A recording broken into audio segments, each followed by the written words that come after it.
My name is Dan Dorval, and I'm President and CEO of Dorval and Cherney Financial Advisors. I am an independent certified financial planner and author of my book, Financial Success for the Rest of Us, Reality-Based Financial Planning for Mainstream America. Hi, my name is Leah Woodley. I'm an associate financial advisor with Dorval and Cherney Financial Advisors. Our conversations discuss what it means to do quality of life planning in all areas of your life.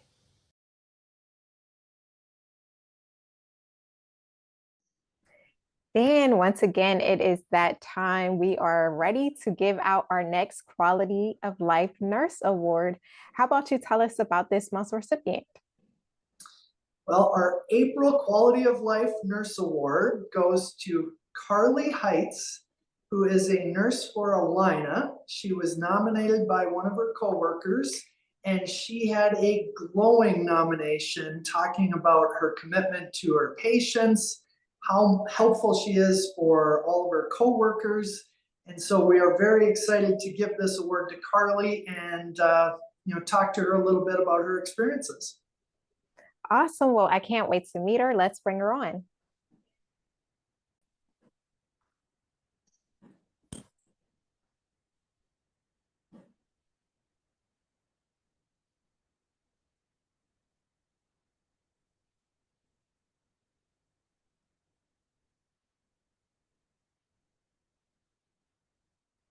Hi, Karli.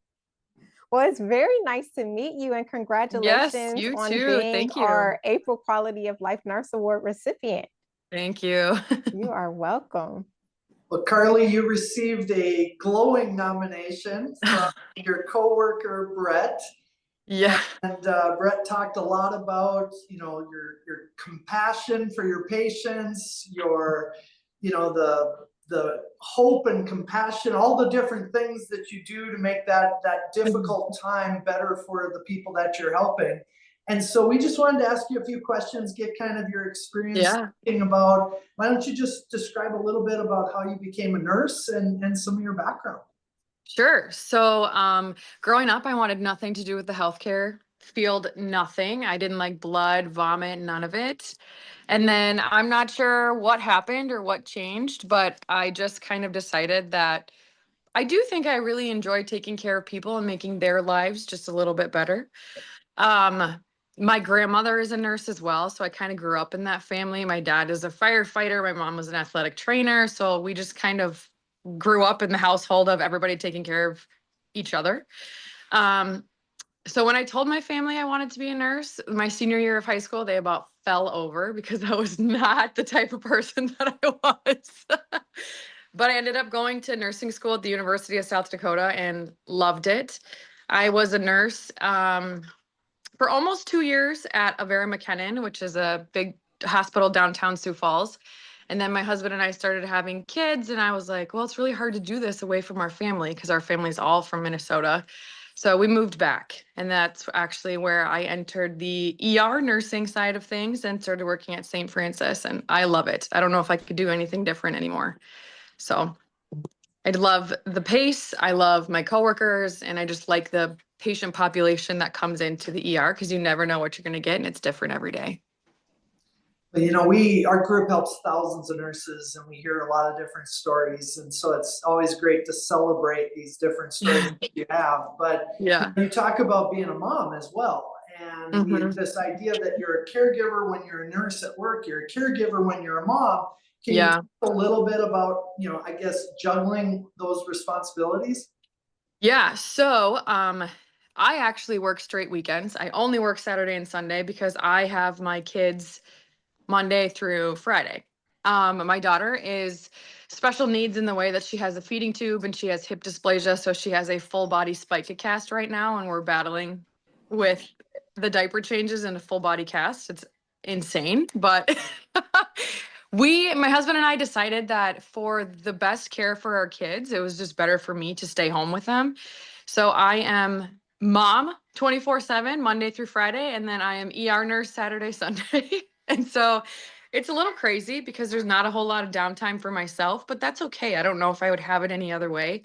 I really enjoy the fact of being able to stay home with my kids and feel like I raised them and this is what we're doing and we're going to go to the zoo this week. You just can't do that when your kids are in daycare. So I just appreciate it. I'm grateful for the fact that I'm able to do that.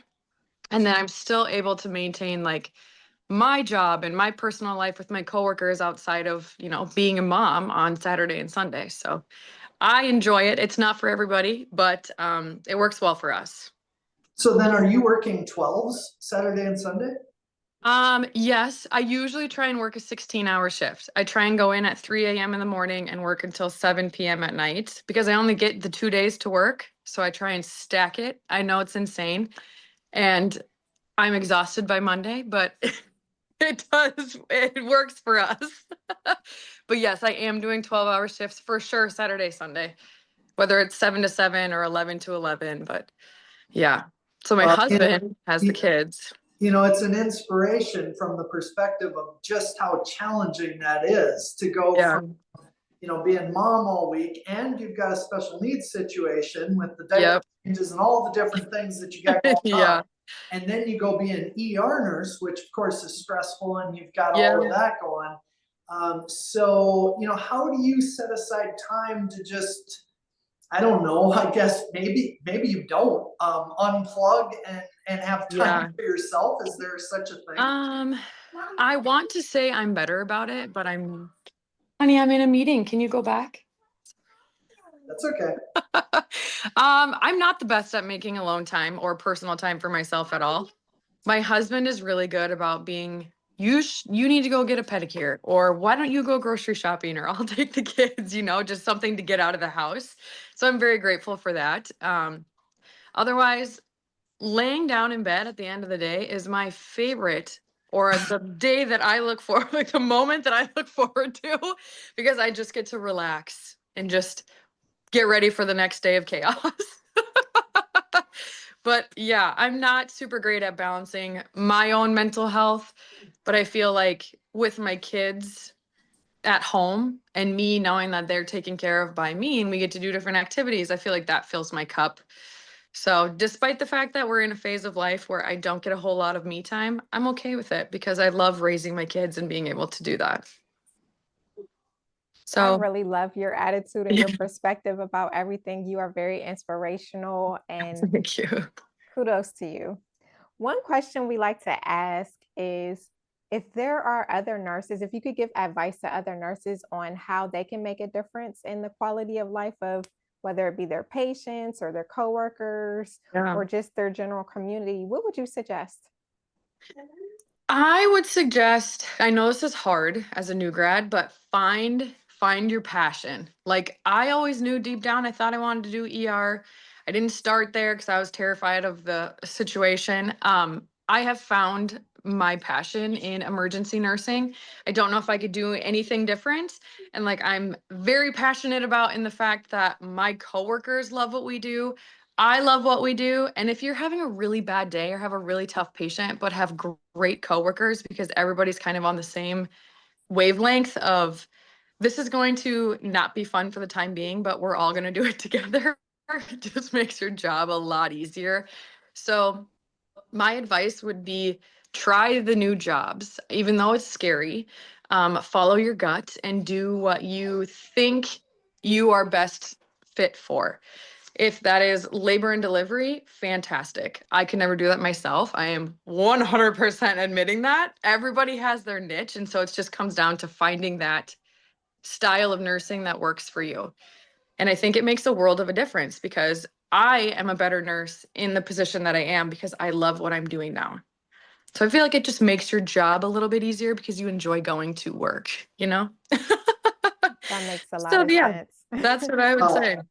I think that's outstanding advice, and I can tell you we've given out this award to a number of nurses, and you exemplify all of the spirit, all of the reasons why we are sponsoring this, to acknowledge the contributions of nurses within, the aspect of all that you do of caring for others and improving quality of life. So we do give a $500 award for this, $5 cash award for this, and we will be sending that out to you. But congratulations again, and thank you. Thank you so much. Perfect. Once again, Thank you. congratulations. Thank And you. thank you for all you do. Thank you guys for doing this. This is an amazing thing. I had no idea that this existed until I got the email, and then you called me and I was like, what is going on?